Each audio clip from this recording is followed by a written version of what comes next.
असं झालंच कसं? जयंत घराबाहेर कसा पडला? तो दूध प्यायलाच नसेल का?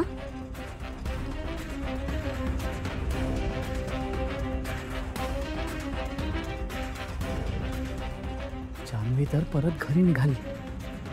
गॉड, मला आता तिच्या आधी घरी पोचायला हवं, नाहीतर तिला कळेल की मी तिचा पाठलाग करत होतो.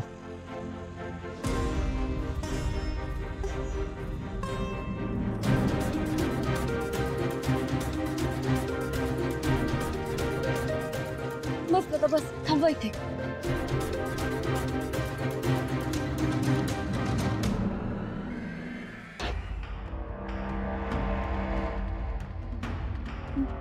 हे घे.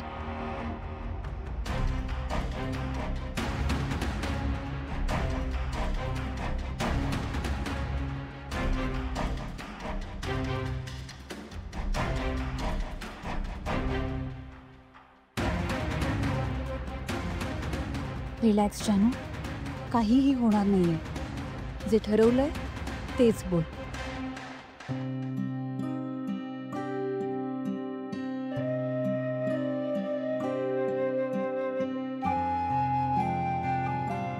या घरात पाऊल ठेवण्याआधी मी हरीशला एक अट घातली होती की मी फक्त आणि फक्त तुझ्यासाठी घरी परत येते आणि या घरात इतर कोणाशीही मी संबंध ठेवणार नाही.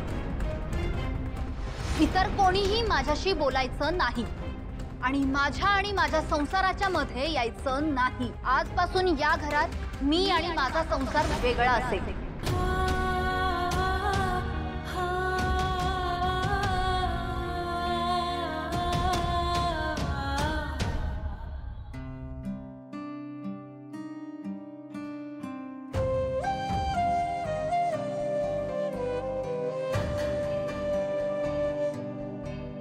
लक्ष्मी,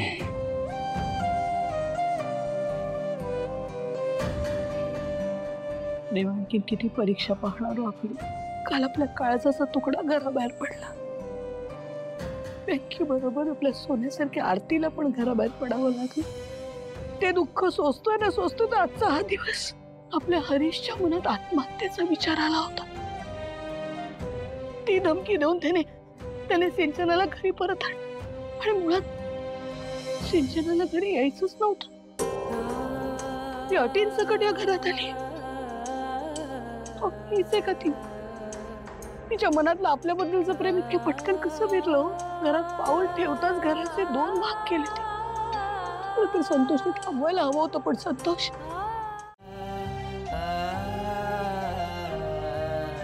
लक्ष्मी, काळजी नको करूस तू. मला काही असं खचल्यासारखं किंवा हरल्यासारखं नाही वाटत आहे, बरं का? अजिबात नाही. मला तर आता असं वाटतंय की एक युद्ध सुरू झालंय आणि हे युद्ध आपण लढायचं, पूर्ण ताकदीनिशी लढायचं. आणि नुसतं लढायचंच नाही, जिंकायचं सुद्धा. कुठून आणता एवढा निर्धार? तुमच्या या बोलण्याने पुन्हा पुन्हा बळ येतं बघा. तुमचं बरोबर आहे, खचून नाही जाय. हे युद्ध आहे आणि ते आपण एकमेकांच्या साथीने जिंकायचंय. कशी असली तरी आपली मुलं आहेत ती जर चुकत असतील तर त्यांना आपण दिशा दाखवणार आहोत. आपल्या मुलांना पण कळलं पाहिजे. इतक्या सहज ते त्यांच्या आई वडिलांना तोडू नाही शकत. आज त्यांनी या घराचे 2 भाग केलेत ना, पण त्यांचे आई वडील हे घर पुन्हा एक करतील. करू ना?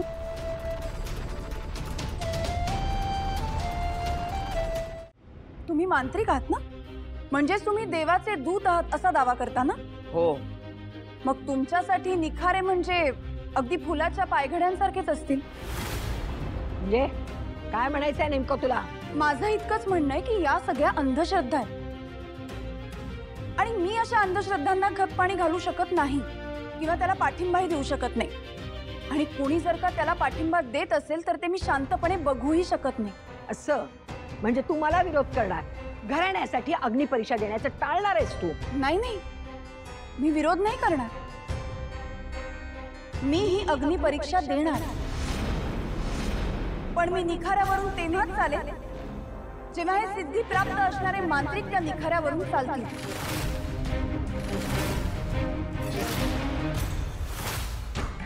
आहे तयारी अग्निपरीक्षा द्यायची? जय बाबा फकीरा. माई, या बंद्याला तू असं आव्हान करू शकत नाहीस. का?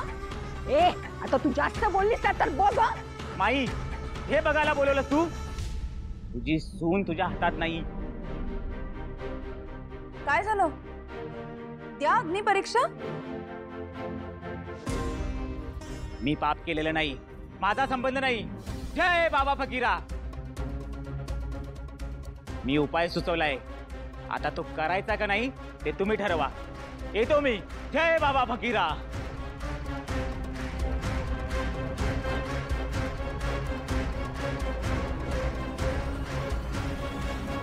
मोठा अनर्थ होता राहिला. नाही, या अवलक्षणेला अशी सोडणार नाहीये मी. मला इथून घालवण्यासाठी तुम्ही वाटेल त्या थराला जा आजी, पण मीही तुमचे हे प्रयत्न सफल होऊ देणार नाही. मी इथे संसार करायला आली आणि त्यासाठी जे लागेल ते मी करीन. हा शब्द आहे तुमच्या नात सुनेचा.